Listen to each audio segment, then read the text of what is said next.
আসসালামু আলাইকুম। আজমা কিচেনে সবাইকে স্বাগতম। আবারও চলে এলাম নতুন আরেকটি রেসিপি নিয়ে। আজকের রেসিপি হলো নতুন আলুর সাথে পেঁপে দিয়ে মুরগির মাংসের ঝোল। কিভাবে এই রেসিপিটি বানালে খেতে অনেক অনেক ভালো লাগে সবই থাকবে আজকের ভিডিওতে। আশা করি ভিডিওটি আপনাদের ভালো লাগবে। এখানে 1.5 কিলো সাদা মুরগি নিলাম। মুরগিগুলোকে এখন ম্যারিনেট করব। প্রথমে দিব 1 চা চামচ হলুদ গুঁড়া, 1 চা চামচ লবণ, 3 থেকে 4 স্পুনের মতো টক দই। সবগুলো মুরগির মাংস এখন আমি ম্যারিনেট করে নিব।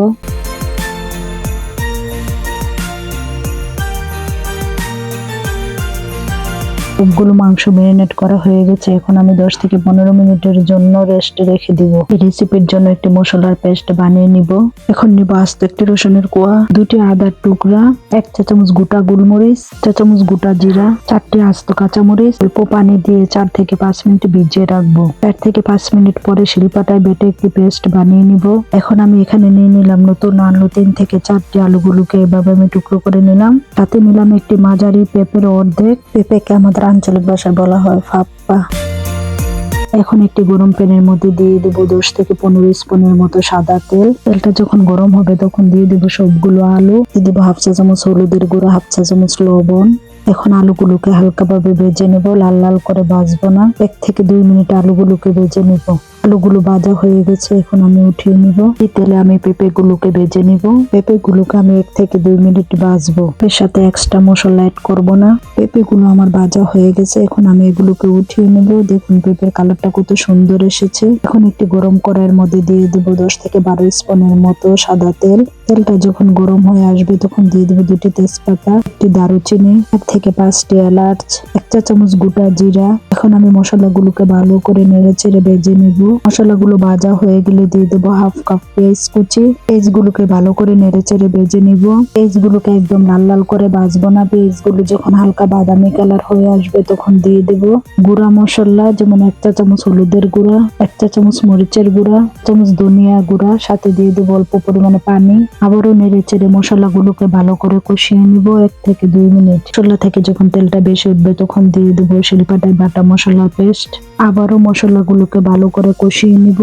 সাথে দিয়ে দেবো স্বাদ অনুযায়ী লবণ। পুরো মশলাগুলোকে ভালো করে কষিয়ে নিব যতক্ষণ না পর্যন্ত মশলা থেকে তেলটা বেশি উঠবে। মশলা থেকে যখন তেলটা বেশি উঠবে তখন দিয়ে দেবো ম্যারিনেট করা মাংসগুলো। মশলাগুলোকে ভালো করে নেড়ে ছেড়ে 3 থেকে 4 মিনিট কষিয়ে নিব।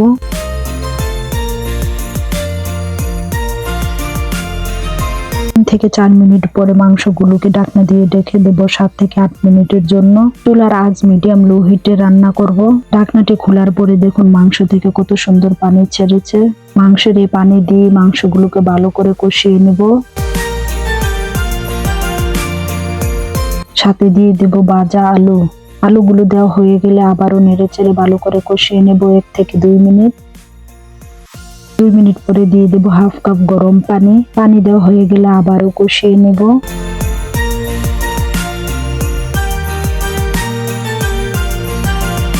মাংসের ঝোলটা যখন এভাবে ফুটে উঠবে তখন দিয়ে দেবো ভাজা পেঁপেগুলো। ভাজা পেঁপে দেওয়া হয়ে গেলে মাংসগুলোকে আবারও নেড়ে চেড়ে কষিয়ে নেব। 6 থেকে 7 মিনিট পরে দিয়ে দেবো 1 চা চামচ গরম মশলা। গরম মশলা দেওয়া হয়ে গেলে আবারও নেড়ে চেড়ে নেব। এভাবে রান্না করে যে কাউকে খাওয়ান না কেন অন্ধের মতো আপনার প্রশংসা করবে। সত্যি রেসিপিটি অনেক টেস্ট ও মজার হয়ে থাকে। একবার হলেও বাসায় ট্রাই করবেন। আশা করি ভিডিওটি আপনাদের ভালো লাগবে। ভিডিওটি ভালো লাগলে বেশি বেশি করে লাইক, কমেন্ট, শেয়ার করবেন। যে যেখান থেকে ভিডিওটি দেখতেছেন সবাইকে অনেক অনেক ধন্যবাদ। আরো নতুন নতুন ভিডিও দেখার জন্য সাথে থাকবেন। আজকে এই পর্যন্তই। সবাই ভালো থাকবেন। আল্লাহ হাফেজ।